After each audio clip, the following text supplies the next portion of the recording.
Hello everyone, I am Dr. Suraj Chirania, consultant hematologist and bone marrow transplant physician. Today I will explain 5 important blood tests that help the doctors to diagnose hemolytic anemia, condition where red blood cells break earlier than normal. Let's understand this in 5 simple points. Point 1, complete blood count. The first step is complete blood count. This test tells us hemoglobin level, red blood cells and mean corpuscular volume.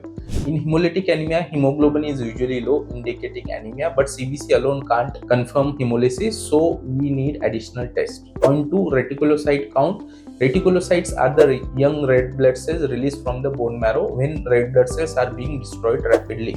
The bone marrow tries to compensate by producing more cells, so in hemolytic anemia, the reticulocyte count is usually increased. Point 3, lactate dehydrogenase. The LDH is an enzyme inside the red blood cells. When these cells break down, LDH get released into bloodstream. Therefore, high LDH level can indicate ongoing destruction of red blood cells. Point 4, indirect bilirubin. When hemoglobin break down, red blood cells is processed in the body, it produces bilirubin. In hemolytic anemia, the indirect hemoglobin are elevated, which may also cause jaundice or yellowing of the eyes.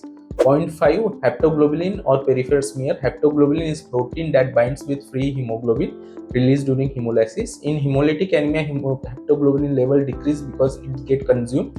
At the same time, doctor examine a peripheral blood smear which may show abnormal shape of red blood cells, helping identify the cause. So whenever a patient having anemia with high reticulocyte count, high LDH, high bilirubin and low haptoglobulin, doctors strongly suspect hemolytic anemia. Thank you for watching. For more simple explanation of blood disorder, subscribe to our channel Dr. Suraj Chirania Hematologist.